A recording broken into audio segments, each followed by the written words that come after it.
Fight against injustice of APSCৰ মঞ্চৰ পৰা মই মানৱ প্ৰতিম বৰুৱাই সমূহ সংবাদকৰ্মী সম্ভাষণ জনালোঁ।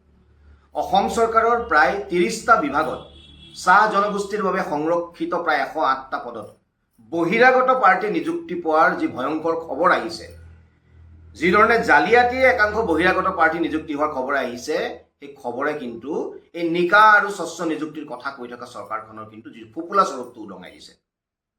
আৰু ইয়াক লৈ পেলাই এতিয়া শেহতীয়াকৈ বিশেষ নিৰীক্ষণ কমিটি হৈছে, আনকি NRCৰ তথ্য পৰ্যন্ত এই পাৰ্টিসকলৰ পৰা বিচৰা হৈছে। এতিয়া কথাটো হৈছে এই নিকা আৰু স্বচ্ছ নিযুক্তিৰ ভীমৰ বচন মাতা এই হিমন্ত বিশ্ব শৰ্মা চৰকাৰৰ দিনত ইমান ব্যাগম নিযুক্তি কেলেংকাৰী, ইমান ডাঙৰ জালিয়াতি কেনেকৈ সম্ভৱ হ'ব পাৰিলে? আৰু এই কেলেংকাৰীটো আচলতে একমাত্ৰ কেলেংকাৰী নে আচলতে এই কেলেংকাৰীটো টিপ অফ দ্য আইচবাৰ্গ? এনেকুৱা ধৰণৰ আন বহু ক্ষেত্ৰত আচলতে কেলেংকাৰী হৈ আছে নেকি? এইটো কিন্তু আজিৰ দিনৰ প্ৰশ্ন। কাৰণ এই চৰকাৰখনৰ কিছুমান আমি নীতি চাব লাগিব। নিকা আৰু স্বচ্ছ নিযুক্তিৰ কথা কৈ থকা এই চৰকাৰখনৰ দিনত এই ADREৰ দৰে বহুতো পৰীক্ষা, বহু ব্যাগম পৰীক্ষাৰ ফাইনেল মেৰিট লিষ্টখন তেওঁলোকে প্ৰকাশ নকৰে। আচৰিত কথা, ফাইনেল মেৰিট লিষ্টখন প্ৰকাশ নকৰে। আজিলৈকে অসমৰ কোনো নাজানে যে ADREৰ টপাৰ কোন হৈছিলে, আৰু তাকে লৈ পেলাই চৰকাৰখনে নিকা আৰু স্বচ্ছ নিযুক্তিৰ কথা কয়। আপোনালোকৰ সকলোৰে নিশ্চয় মনত আছে যে এই চৰকাৰখনে হিন্দী ভাষাটো ADREৰ যিটো প্ৰথম পৰীক্ষা হৈছিল তাত হিন্দী ভাষাটো প্ৰশ্ন কাকত ছপা কৰিছিলে। কাৰ স্বাৰ্থত হিন্দী ভাষাত প্ৰশ্ন কাকত ছপা কৰা হৈছিলে? আৰু কেৱল সেয়াই নহয়, আমি দীৰ্ঘদিনৰ পৰা কৈ আছো যি আধাৰ ব্যৱস্থাৰ প্ৰৱৰ্তন কৰিছে এমপ্লয়মেণ্ট এক্সচেঞ্জত নাম ৰেজিষ্ট্ৰেশ্যন কৰিবৰ কাৰণে, এই আধাৰ ব্যৱস্থাই কি কৰিছে, বহিৰাজ্যৰ প্ৰাৰ্থীকো অতি সহজতে অসমৰ যিটো আমাৰ নিয়োগ বিনিময় কেন্দ্ৰত নাম তেওঁলোকৰ ৰেজিষ্ট্ৰেশ্যন কৰাৰ কিন্তু সুবিধা প্ৰদান কৰি থৈ গৈছে। গতিকে এই সকলো কথা যদি আমি চালি জৰি চাওঁ, এটা প্ৰশ্ন হয় যে ইয়াৰ আঁৰত আচলতে এটা ব্যাগম ষড়যন্ত্ৰ জড়িত হৈ আছে নেকি?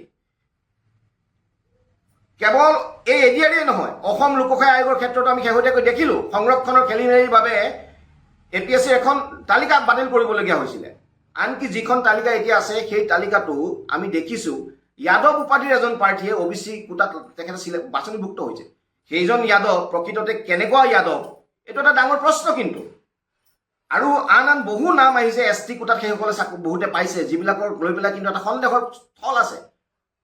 গতিকে আজি এই যে বিশেষ তেওঁলোকে নিৰীক্ষণ কমিটি কৰিছে, এই নিৰীক্ষণ কমিটি তেওঁলোকে APSCৰ আন কেলেংকাৰী ক্ষেত্ৰত তেওঁলোকে কৰিবনে?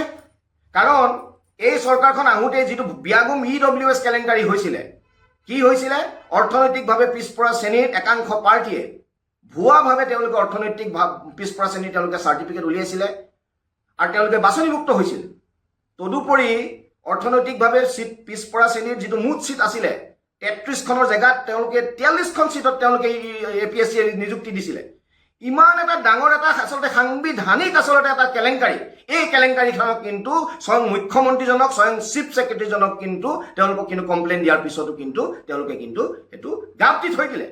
আৰু তাৰ বাবে এই ঘটনাবিলাক ঘটিছে। গতিকে আমি ভাবিবলৈ বাধ্য হৈছো যে এই চৰকাৰখনৰ এক ষড়যন্ত্ৰমূলক নীতিৰ বাবে এই কেলেংকাৰীবিলাক ধৰা পৰিছে নেকি? কাৰণ ADREৰ ফাইনেল মেৰিট লিষ্ট প্ৰকাশ কৰিলে এই ধৰণৰ আৰু বহু কেলেংকাৰী নিশ্চয় ওলাব।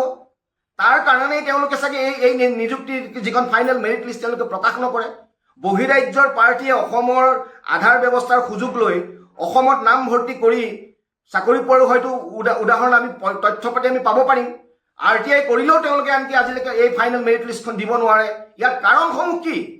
গতিকে এয়া কেৱল এটা কেলেংকাৰী নহয়, এয়া হৈছে এটা ডাঙৰ কেলেংকাৰী, যিটো আমি কওঁ যে টিপ অফ দ্য আইচবাৰ্গ। এইটো কেৱল টিপ অফ দ্য আইচবাৰ্গহে বুলি আমি ক'ব খোজো।